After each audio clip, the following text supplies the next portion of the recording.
My name is Jim Baumbach. I was chair of the Manoli Scholarship Committee until a year ago. I would like to introduce a video that was prepared by folks from the history department, mostly students, under the direction of Professor Tim Kelly. We're going to see a little video, and then we'll get right to the introduction and of our guest. Thank you.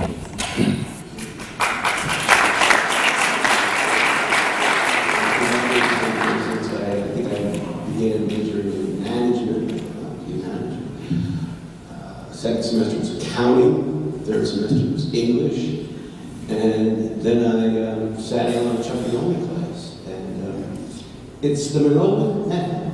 I've been teaching a long time, and I've never been able to replicate. I think I'm a good teacher, and I think I can teach, I can hold a class with interest, Manoli's interest. But what Chuck was able to do is almost inimitable. He sees education as a continuum, not just what happens in the classroom. And he got all of this reading, but not just reading the course material, not just cramming the study for exams. Guys like Joe and Jim and I, we were readers, and all of a sudden we're reading New Republic, New York Times Magazine sections, Renee as well, the book review sections are going to. I used to skip classes to go to the library and read books, and I'd skip class because I didn't want anybody to know I was in the library. And that was Chuck Manoli.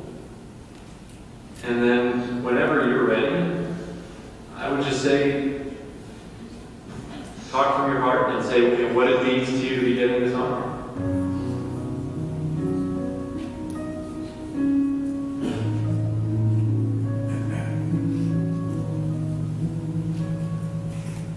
Never afraid to speak his mind. He is an outspoken man.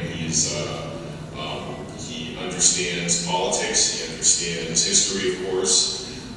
And no one perhaps understands St. Vincent College better than Chuck Manoli. From the very first beginning, my days here at St. Vincent, he was certainly one of those iconic figures that had an important influence on my own life as well as on the life of St. Vincent. He had been here his whole life, it seemed like to me. He had gone to high school here, he got college here, he had taught in high school and prep school, and then he was, when the prep school closed, he came over to the college faculty, so he had been here forever. He basically had dedicated his life to St. Vincent. He is profound. There are students that basically are out there who still speak of him very highly. He was extremely proud of his students. No matter what they did, whether they went to graduate school, whether they got a job someplace, law school, working in the community, Chuck was always proud of his students. That was one nice thing I really appreciate and learned from him. I think the legacy of Chuck Manoli is his love for learning in many ways in which he continued to love the process of learning in his own life, and I think he was able to communicate that to his students. He's part of a generation of professors who loved what they did, saw teaching as an interactive process with their students that wasn't ruled by grade books so much and rigid syllabi, but it was a process of inquiry in which they engaged with their students, in which they would discover things together, and Chuck to me epitomizes that generation. He was very kind and gentle, very interested in human dignity and respecting people as people. And he was able to speak about that event, what it meant for the nation, and also how that impacted his own life. And I think because he had that capacity to share these kinds of things, personal, emotional responses to human tragedy or to human events, that was really a role model for all of us to realize that the feelings that we had were something that was important for us to be in touch with, and that the range of emotions in the 60s were particularly difficult times for this nation. You had the assassination of Kennedy, the assassination of Martin Luther King, the man landed on the moon. All of these were tremendous life events, and then certainly during all of this was the ongoing Vietnam War, which certainly struck him in a very personal way, but also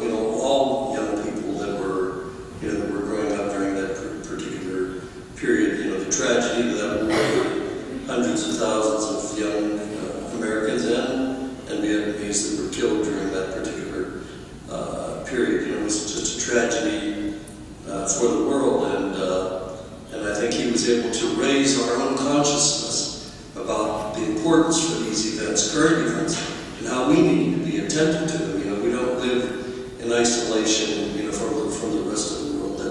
That these are events that speak to the heart of each one of us, and because he was able to let those events speak to his own heart, I think it became a very wonderful role model for all of his students to let those events speak to their hearts as well. I came to the prep school in 1941, came back to teaching in prep school in 1958, went into the college in 62, and taught at Saint Vincent until 2005, so I know a little bit about Saint Vincent. One of the things about Chuck Manoli was there was always a inquisitive spirit, I think, and he embodied that love of learning in his own life, and I think it was a wonderful role model for students too in terms of being inquisitive, reading. I can recall that you know, every time we went to class, Chuck had another book, some aspect of history that he was reading about. He would say, give me a good book to read. He would go back to his bookshelf saying, well, read this, or read that, or look at the New York Review of Books. Here's something. It was an interactive process where both teacher and student felt responsibility to the truth, to the subject matter, and so there was a mutual process of discovery and inquiry. You could always talk to him, he'd always be around, you could ask him a question. We were in the area where time when there's some big changes going on in faculty. So one of the leaders was Chuck, and Chuck was a great faculty leader. At faculty meetings, he always would challenge, he always would question. He took faculty governance very, very seriously, and that became sort of a model for me to follow. Some of my colleagues may attest. I tend to be fairly outspoken at faculty meetings. I'm not going to blame that on Chuck, but Chuck always held those in authority responsible and asked great and tough questions. And you know, I would say that was a slight contrast from the man that I knew personally, was how seriously he took faculty governance and how the tough questions that he asked at faculty meetings was a real inspiration to me. I think there are 4 or 5 people I really, really depended on in the prep school. Edmund Cuneo was one, headmaster, Edmund Cuneo. He was just one of the kindest, nicest people I've ever met. I didn't figure that out while I was in the prep school, but I certainly did later on.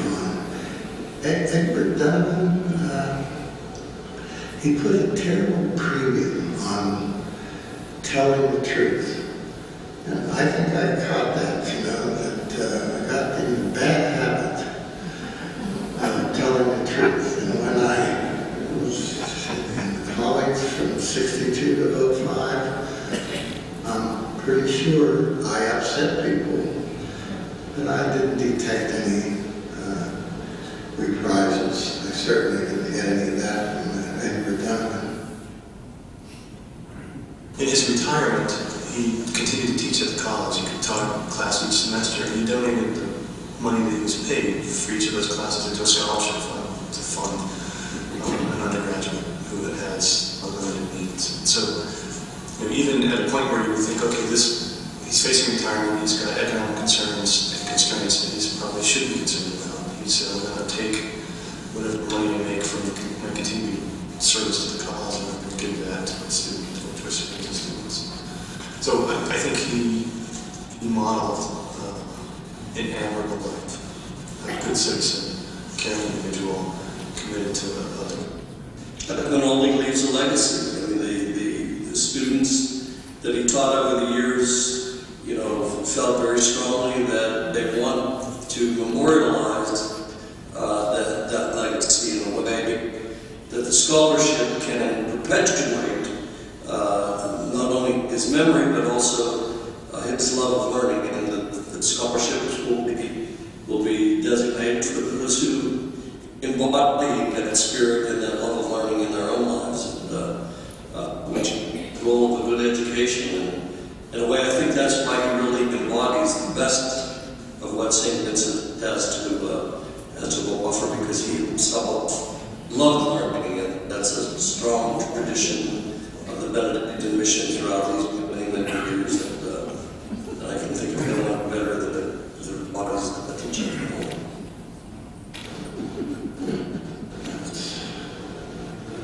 That's what it's saying. I think that's fun. I think that's terrific.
Let me first ask for a hand for Dr. Kelly, David Safin, the students who prepared this. What a terrific tribute.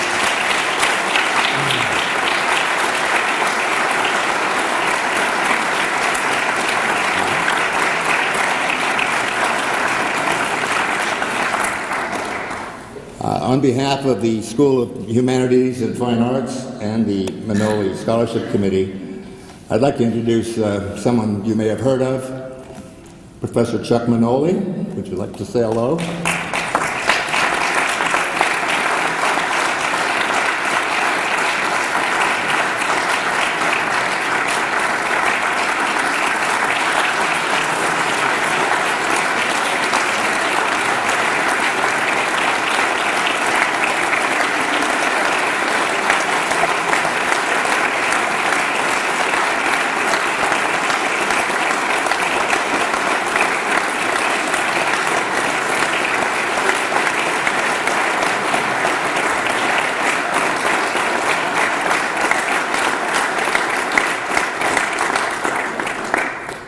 If I'd have known all this, I'd ask for more money.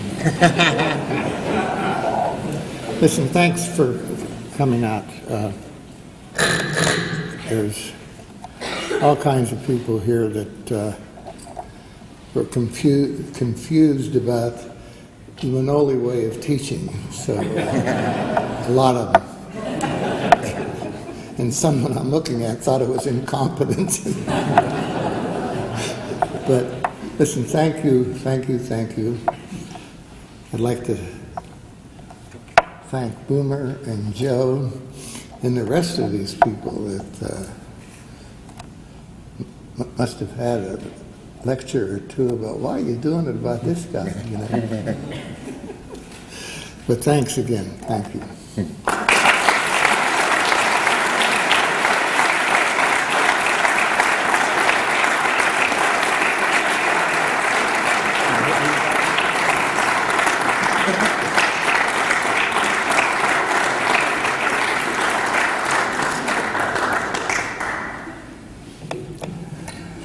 Thank you, Chuck. Before I get to introduce our speaker at the second annual Manoli lecture, I do have a housekeeping matter or two to attend to and a brief commercial message. After the lecture, there'll be a reception across the hall in which John will be in attendance, as will Chuck. We invite all of you to join us. As a member of the Scholarship Committee, I don't mind mentioning also that there might be some donation envelopes along with the cookies and reception and other conveniences. 2 years ago, Professor Donald Miller, a 1966 graduate of Saint Vincent, and a professor of history at Lafayette College, was quoted in the Alumni Magazine, speaking very fondly of Chuck Manoli's influence on his life and his career.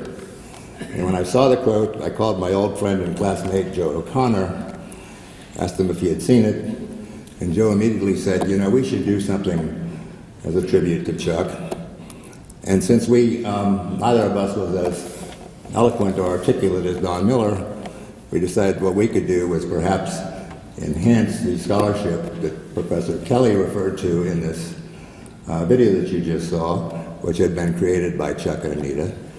So we set about the business of trying to enhance the scholarship and make more funds available for kids, and also the creation of the Manoli Lecture as an annual event. A year ago, I was able to announce that the committee, before I get to that, we began making calls.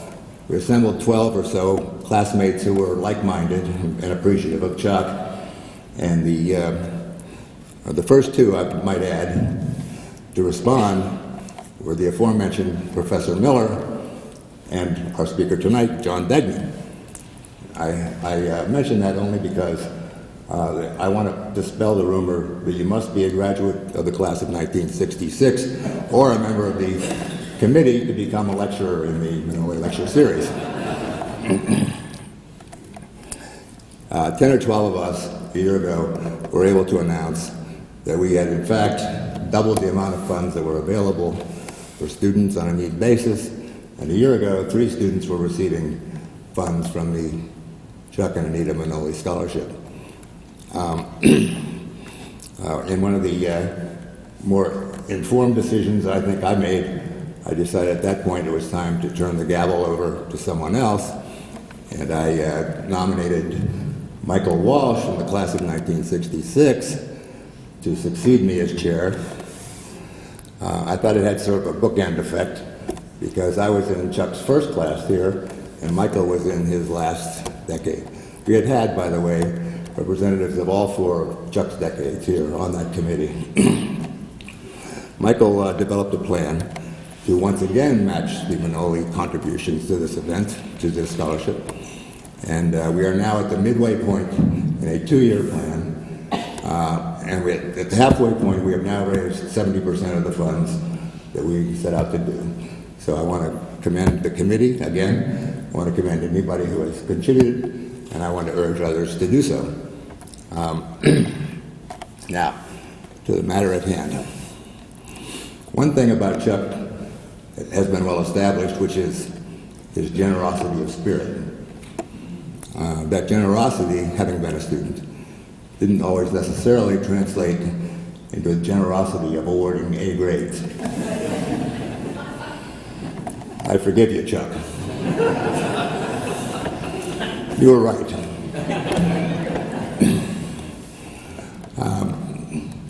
John Degnan got a lot of those A grades. John graduated in 1966 with honors. He served also as president of the Student Government Association. I think someone actually had the temerity and nerve to run against him. There was a landslide. He went on from there to the Harvard Law School, went from Harvard Law to clerking for the New Jersey Supreme Court, and from there to the office of Governor Brandon Byrne, Democrat of New Jersey, where he served in various capacities, each of increasing importance, until Governor Byrne appointed him general counsel, and then ultimately Attorney General of New Jersey. When he left that public service, he didn't leave his public commitment to service, and he continued for the rest of his career to serve on various nonprofit and public boards. He spent the next 10 years in private law practice, and after which he joined the Chubb Corporation, serving again in increasingly important capacities, including, I think significantly, Chief Ethics Officer for the corporation. And ultimately, in 2010, he retired as the Chief Operating Officer of Chubb. He continues to serve in a consulting capacity to the corporation. In the spring of this year, Republican Governor Chris Christie of New Jersey was facing intense criticism for some shenanigans that were performed by appointees of his, several of them to the Port Authority of New York and New Jersey. Some of you may have read about the notorious George Washington Bridge lane closures. Governor Christie sought and received resignations from several public officials. And to clean up the act, he called upon John Degnan. Now, I hesitate, I want to mention that the invitation for John to give this address was offered before that appointment, was it not, John?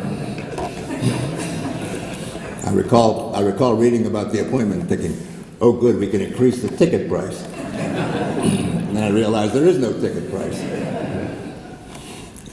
But we're proud and happy to welcome John Degnan back to St. Vincent, and I give you John Degnan.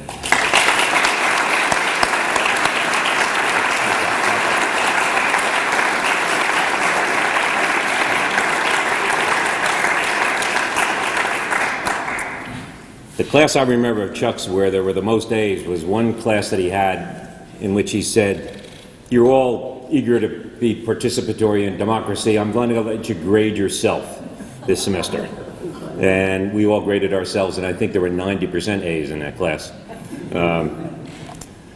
Archbishop Douglas, Chuck and Anita, friends and supporters of the Manoli Scholarship and of St. Vincent College, I'm honored to be here this evening as the speaker for this event. And Mary and I appreciate the hospitality that's been extended to both of us.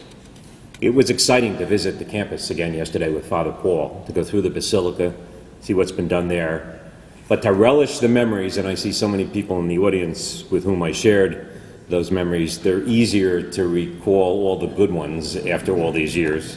But more important to see the vibrancy of the student body that was on campus yesterday as we were roaming around the buildings. It's an exciting place, and I'm honored to be here, and I owe this college a debt that could never be repaid.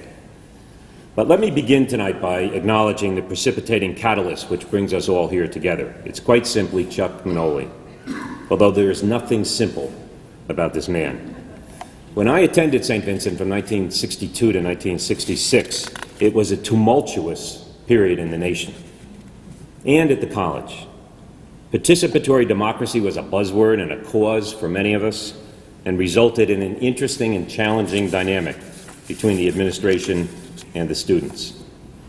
A war in Vietnam that was perceived by many of us to be an unfair vestige of colonialism was raging, and notwithstanding our high regard for those who were called upon to serve, resulted in widespread protests, including several in front of Kennedy Hall.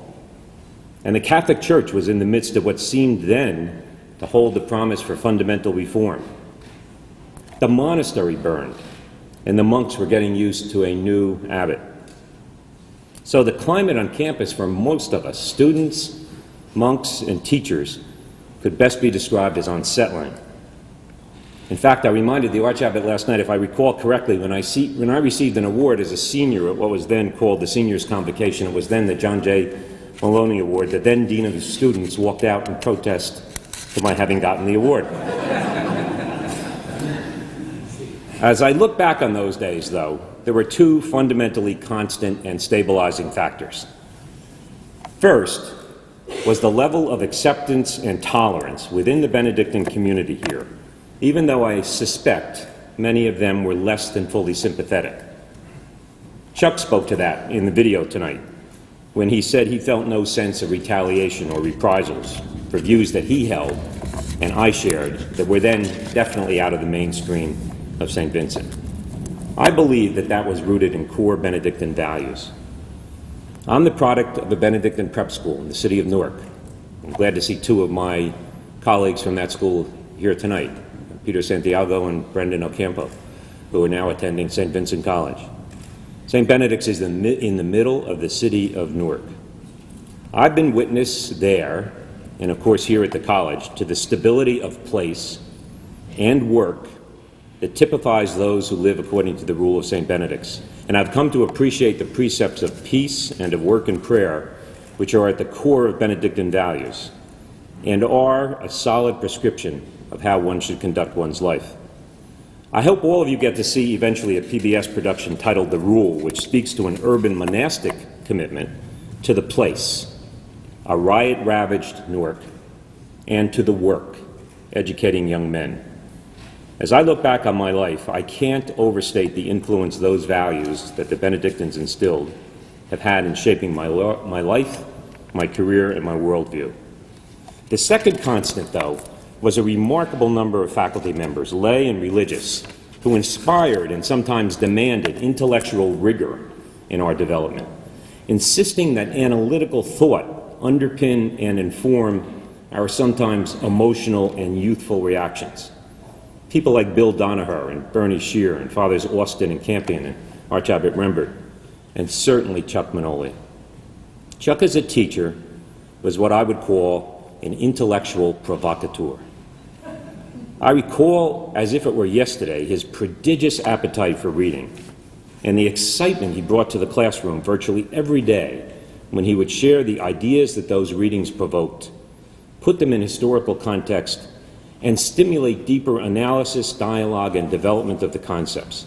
And he did it devoid of condescension or arrogance, inviting our skepticism and our disagreement, and in the process teaching us how to think for ourselves, and perhaps most importantly, how to articulate those thoughts.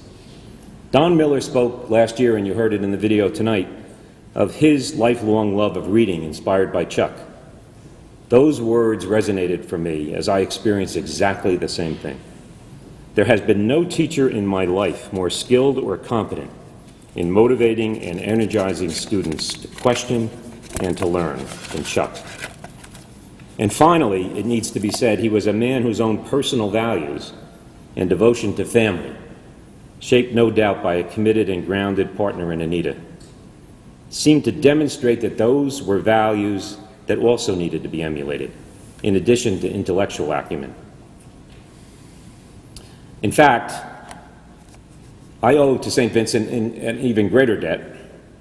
My wife of 46 years, Mary, was the cousin of my classmate, Michael Wade, and of my freshman advisor, Peter Conforti. Although she wasn't dating me when I was at St. Vincent, she was dating someone else. I bided my time and waited carefully. So when I left St. Vincent in 1966 to go to Harvard Law School, I was a very different person than the one who arrived here in 1962. I thought I was a student radical until I went to one and only, my only, Students for Democratic Society meetings in Cambridge, and I learned I wasn't really that radical. What I did learn there, though, was that while I would not always be the smartest person in the room as my life went on, there would rarely be anyone in the room who was working harder than I to understand an issue and to achieve a result. You know, the difference between the two institutions is striking to me. I've told you that I found St. Vincent to be a tolerant place, putting up with us as we were learning our way through our young years. I found Harvard to be tolerant as well. It's imbued in the culture there. The difference was that the people at St. Vincent seemed to care more, the faculty and the administration, about how you were learning and what you were thinking, and whether you were doing it correctly. I didn't get that feedback at Harvard, and it was a difference between the two that's always struck me. When I was approached by Jim about speaking tonight, I thought, well, maybe I'll go out and buy Nation, New Republic, Commonweal, Harper's, Atlantic, and Rolling Stone. And I might come close to interesting Chuck tonight. I'd much rather listen to you, Chuck, than to hear myself speak. But Jim suggested that I talk about my career, particularly in public service. So let me turn to that, and hopefully in telling you a little bit about it tonight, relate it back to the influence of the Benedictines and Chuck in particular. No secret, public service has always been an interest of mine, embedded, I think, in the values of an Irish-American family for whom politics was a path of upward mobility. I'm not, unfortunately, a particularly adept politician. As I said earlier tonight, the only election I ever won was president of student government at Saint Vincent. And politics for me in my life became the price that one has to pay to get into government. Politics is not of much redeeming value in and of itself, but government service offers an opportunity to impact the way people live, the way they treat one another, the way they interact in a social compact. For me, that has tremendous value. My father always told me to do it when I was young and I didn't need as much money, or when I was older and I had enough money that I wouldn't need it. He always said, don't depend on politics as a source of livelihood in your life. It leads to too much compromise. It makes you willing to alter your positions for reasons other than on the merits. Little did I know when Pop was telling me that I'd get to do both. I've had a bookend career, one which will have begun and probably will end in public service. People who reflect about public service often wonder why someone would love doing it. Sometimes people attribute it, the motivation to do politics, to the need for self-affirmation, kind of a weakness. Others, more generously, to an altruistic desire to improve the lives of people who depend on government. In my experience, they're polar opposites on a spectrum, and it's probably not worth trying to delineate a position in that spectrum. It's always some of both, and it certainly was for me. When I left the law school, I served for 2 years as a law secretary to a New Jersey State Supreme Court Justice John Francis, who was one of the greatest state Supreme Court justices in the history of the nation. I was inspired by him. He became a mentor, and I've had many great mentors in my life, including Chuck. I spent 3 years after that practicing law, and I found that not very satisfying. So in 1973, a guy named Brendan Thomas Byrne swept into the governor's office in New Jersey. Governor's office in New Jersey is the most powerful office in the country because the Constitution was changed in 1947 at the peak of FDR's power. So all of the power was centralized in the executive branch of government, properly in my judgment, and less power in the hands of the legislature. And with apologies for the great legislator Allen, who's here with us tonight, I thought that was appropriate. Byrne was a post-Watergate reform beneficiary. He was a judge who was not besmirched by any political involvement in New Jersey. In fact, he had a great streak of political luck. In a wiretap conducted by the FBR, a mobster in New Jersey said of politicians in New Jersey, "The only man you cannot buy is Brendan Byrne." So his campaign slogan became "the man the mob couldn't buy." He had grown up in West Orange, as I did. He had gone to Harvard Law School. I visited Trenton when I was 11 or 12 years old with my dad. In what is an amazing coincidence to me, Brendan Byrne was then executive secretary to a governor named Bob Miner. And my father, who knew Brendan, brought me into the office and introduced me as an 11-year-old, and he let me sit in the governor's chair. 30 years later, I was executive secretary to Brendan Byrne. An amazing coincidence to me. So I applied for a job. I wanted to be assistant counsel to the governor. I didn't get it. I got interviewed, though. They called me and said candidly, "John, there's not a single woman on the staff of the counsel's office." Now, bear in mind, this is 1973. And if I could give any advice to students here tonight, instead of getting angry, I said to them, "Look, I understand that. I understand the dynamics, but I really would like this job. So if somebody leaves or a vacancy comes up, would you call me?" They said yes, and 6 months later, I got the call, and I became an assistant counsel to the governor. Amazingly, as my life has turned out, my responsibilities were transportation, insurance, clemencies, and believe it or not, public authorities. I reviewed the minutes of the Port Authority for Governor Byrne because he had the veto power under the law to veto any of their minutes. And my life turned out to be about transportation, public authority, insurance. I can't figure out clemencies, but it was in there. My rise to power Archabbot in the governor's office, the governor was having lunch with the Catholic bishops of New Jersey. That happened twice a year. Once the governor hosted it, once he hosted it. And they asked him for someone in his office to whom they could speak without going through the hierarchy of having to reach him. He looked down at the list of assistant counsels, and the only Catholic on the list was me. So he called me while the governors were sitting in his living room, and he said, and the governor never called any of us. I mean, so when the call came in, every other assistant counsel in the office was standing outside my office to see what would happen. He told me, John, I knew he was saying this for the bishops. The bishops want someone who can get to me directly if something's important to them. That's you. You don't have to talk to Lou Caden, your boss. You don't have to talk to Dottie Seltzer, my secretary. You should just come into my office.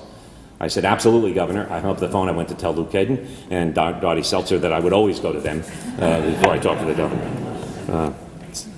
Brendan Byrne became known as one-term Byrne. He passed the income tax in 1976 to support public funding of education, a mandate from the Supreme Court. It was political suicide to vote for the income tax in New Jersey, and several assembly people who voted for it lost their jobs in the subsequent election. It took him 2 years and about 23 votes to get it done. It was the most frustrating experience I've ever seen in public life. And in vintage New Jersey fashion, we were begging for one Republican vote. And at one tense time, after 12 hours of debate in an overheated assembly chamber, a man named Oslowski from Passaic County got up, a Republican. We all held our breath thinking he was finally coming around. The speaker said to him, Mr. Oslowski, why do you rise? And he mustered up all his dignity and he said, I rise, Mr. Speaker, to aerate my shorts.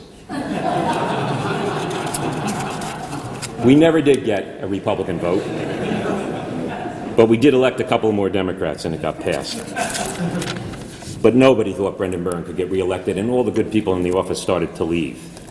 Maybe it was my Benedictine training of being committed to a place and to work that made me want to stay. I broke a promise to my wife that I'd only go down there for 1 or 2 years and then come back. I took a pay cut to go into government from the law firm I left. But I was getting closer to the governor, closer to the seat of power. So we had a debate one day. The Meadowlands Stadium was opening. He had saved the stadium. It was popular in New Jersey. The debate was, should the governor go down to cut the ribbon? The governor said, every time a politician goes to a sporting event to throw a ball or cut a ribbon, they boo. And they don't like me anyway, so I'm going to get... I said, Governor, you're the governor of the state of New Jersey. You saved the place. You need to go down. But Mary and I went up, and we were waiting in the box while the governor and Gene Byrne, his wife, went down. Not only did they boo him, they threw signs at him. They spit at them. Gene came back into the suite in tears. He was livid, and I whispered to Mary, I think we're going to lose my job tomorrow. He kept me. Last story. After Jimmy Carter was inaugurated in 1977, I was sent by the governor to visit a pollster. You still read about Peter Hart, does a lot of Democratic polling. I was the only one in his office. I was young, and as I said, not really a good politician. He said to me, John, I have never seen a politician in weaker shape. He gets 17% of the vote in a Democratic primary as an incumbent Democratic governor. And when you ask people who their second choice is, he gets 5 points more, 22%. You cannot win a primary with 22%.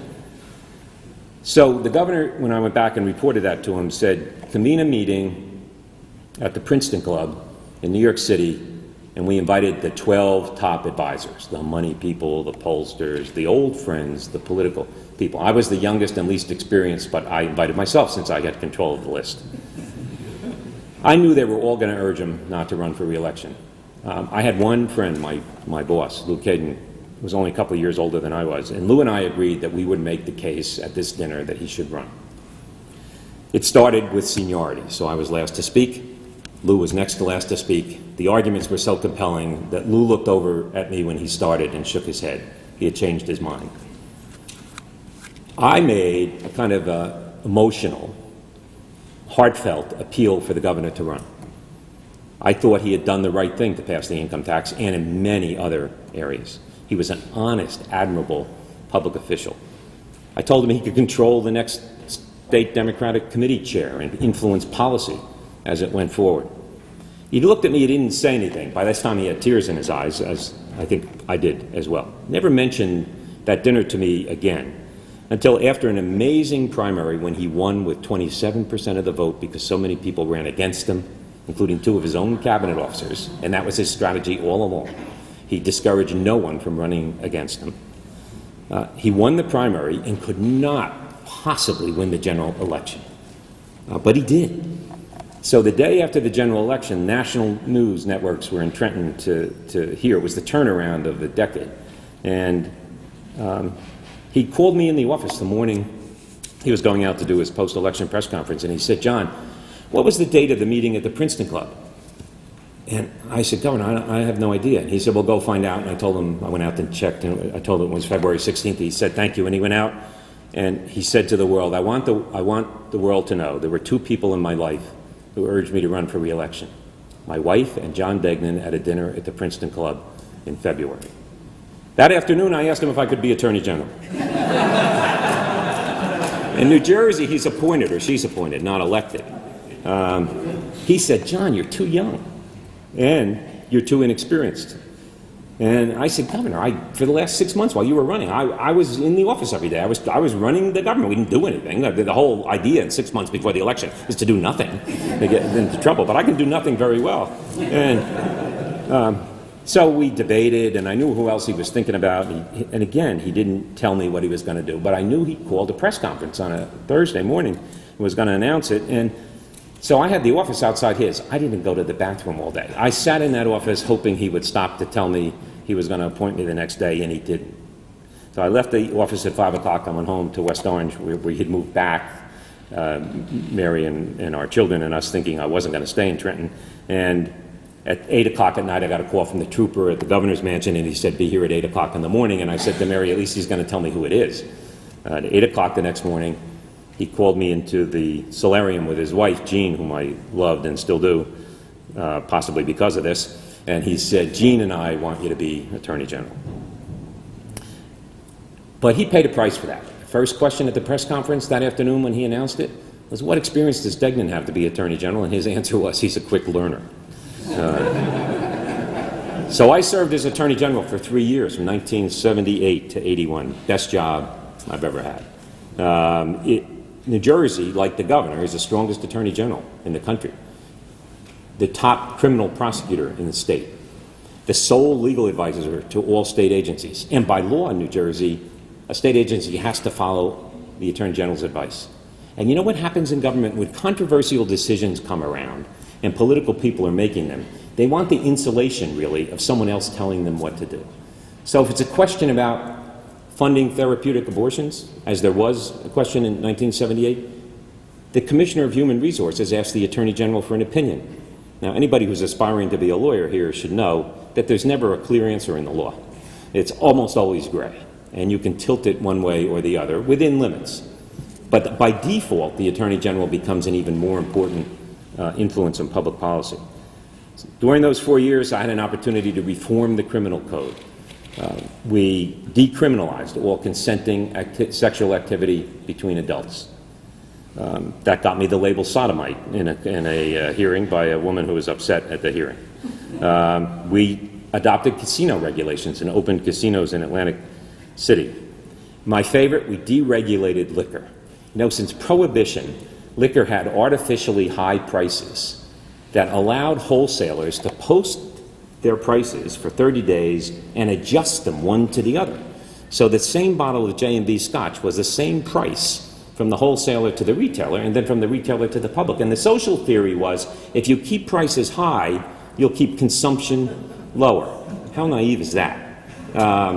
We deregulated liquor, and the price of a bottle of J&B Scotch was $2 less when I left office than when I went in, and I thought that would have gotten me elected governor. But my other favorite innovation as Attorney General was we had 3 female state police officers in a troop of about 1,700 officers. Just unbelievable at that point in time. So I said to the superintendent of state police, I said, "Colonel, why can't you get women through?" He said, "Well, you know, they get past the application process and they get into school, but they can't get out of the course, which you have to graduate to become a trooper." And I said, "Well, where do they fail?" He said, "When the boxing comes up." And I said, "You mean you still make them box?" And he said, "Yes." And I said, "The women box the men?" And he said, "Yes." And I said, "Was there ever a time in your career when you had to box a perpetrator before arresting him?" And so I said to him, "Here's what we're going to do. we're going to have an all-female state police class and they can box each other. And we did. And out of it, we got 47 female state police officers, the first all-female class, and some of those women are at the very top of the state police echelon in New Jersey. Whom are left out, and I'm moving on in my career now because I didn't put it in my resume, you may not remember. I ran for governor in 1981, and as I said earlier, I've never won an election except here. I ran in the Democratic primary. I thought Brendan Byrne would help me, and he did.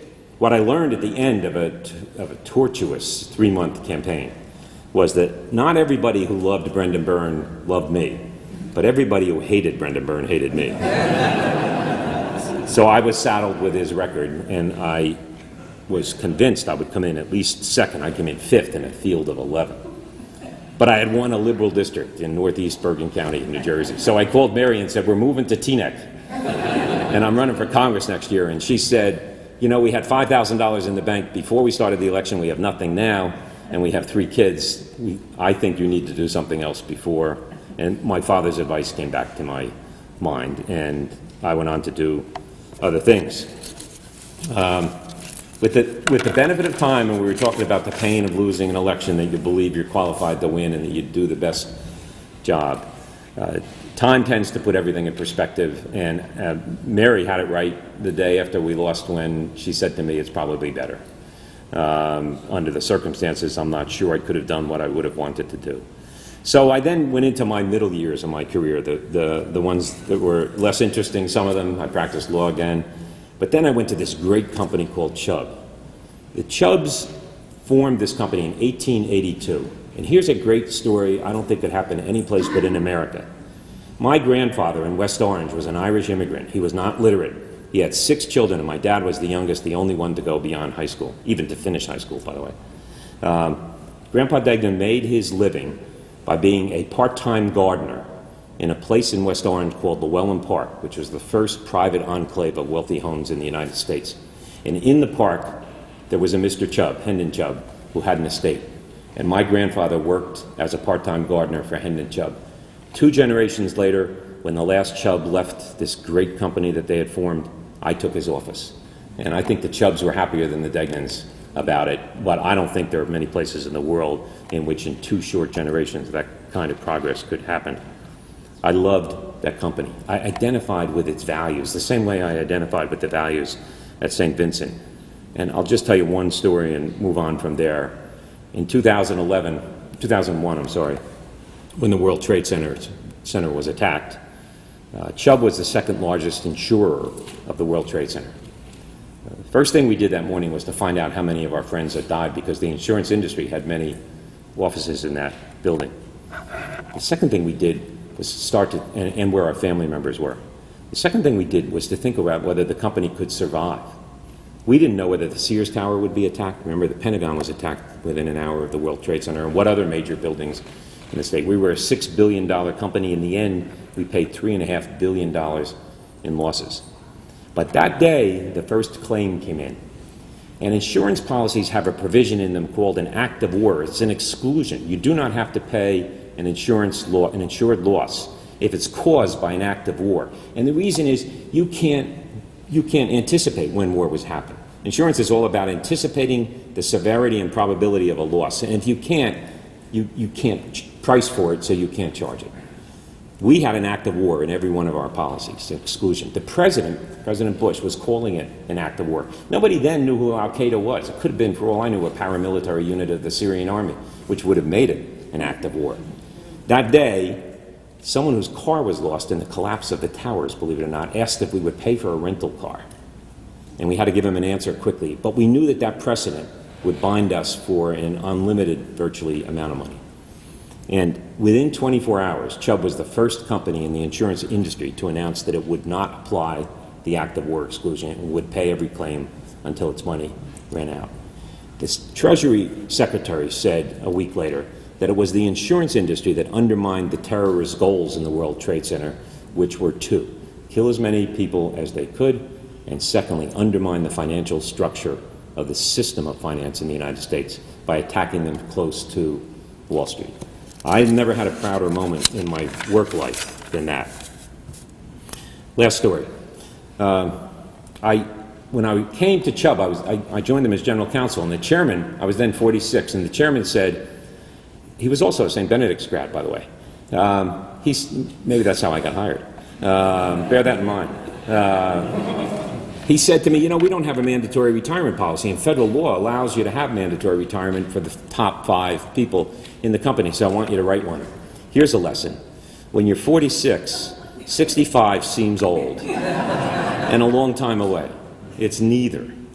And I found that out partially when at 65, facing a mandatory retirement, the board agreed to give me 1 extra year, but at 66, I didn't decide to retire. I was retired.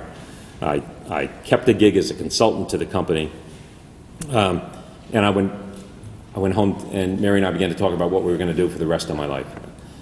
My wife has raised our children much more than I was able to. She gets more credit than I do for the kind of people they've turned out to be. And I had promised that in retirement, we'd spend more time together and I'd share in more of the responsibilities. And it all sounded right. And she agreed.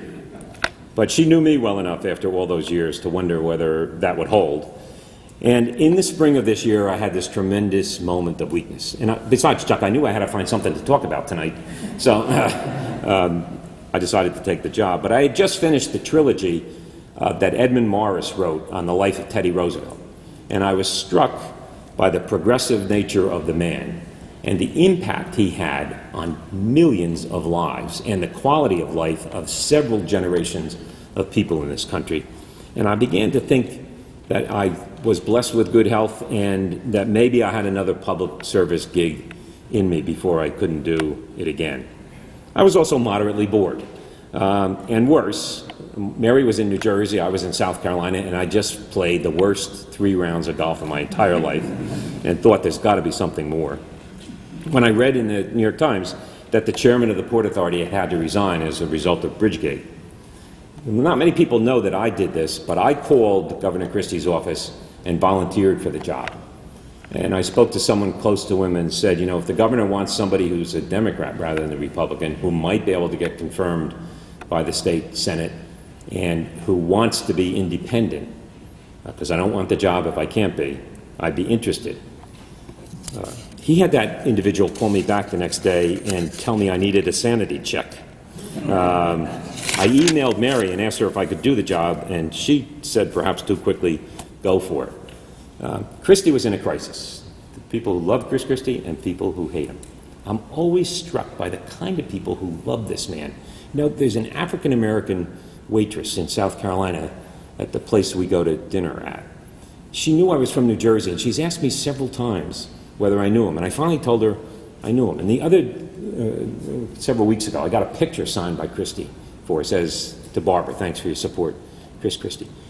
Chris Christie is to her what John Kennedy was to me. That picture is going up in her living room. And when I asked her what she likes about him, she said, I like the fact that he speaks his mind and that he's straightforward. And I'm not here to be an advocate for Chris, and I'm not trying to do that. I'm saying he inspires something in the American people that there seem to be clamoring for. But Bridgegate was a disaster.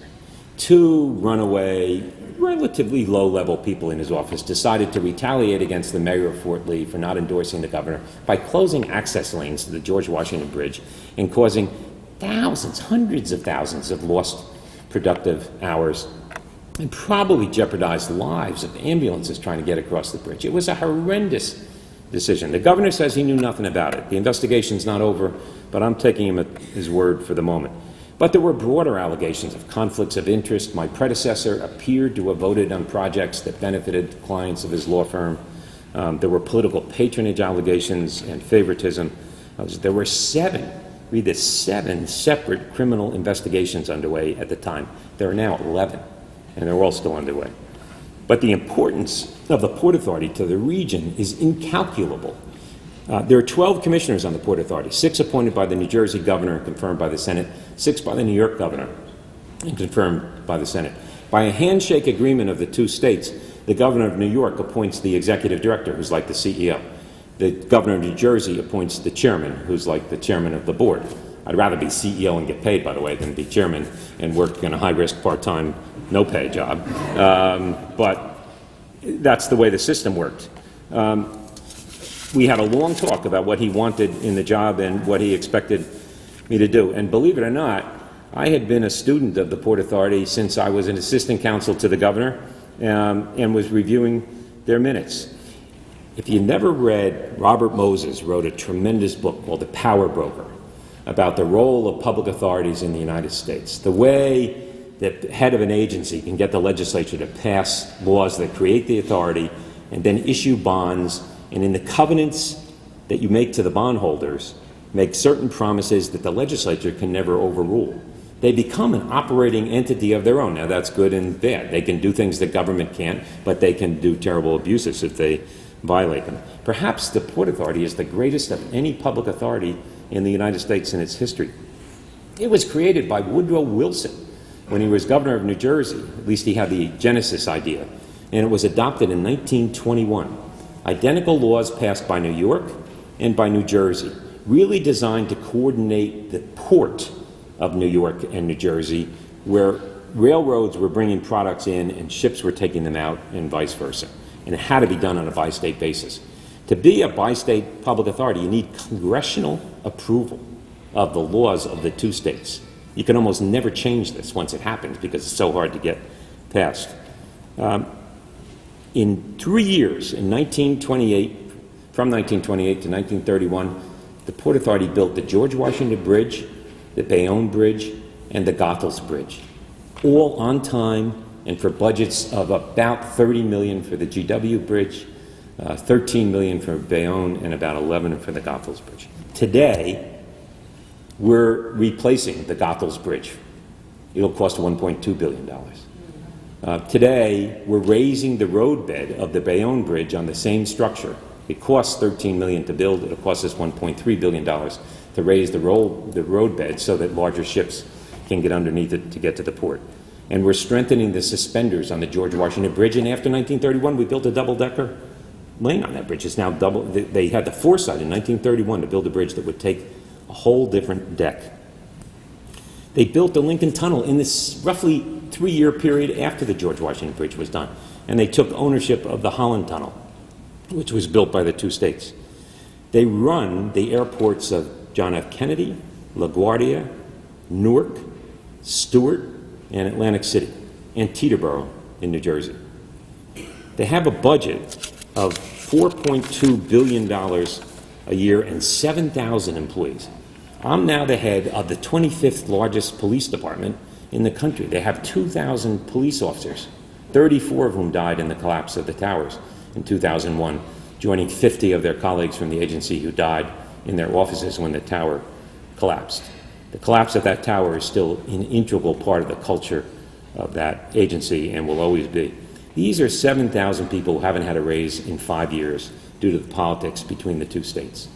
99.9% of them are faithful, energetic, creative public employees, and yet because of these two people on the Bridgegate series, they're all colored by the cloud that exists now over the Port Authority. In my experience, the best time to come into an agency is when it's in crisis. People are afraid.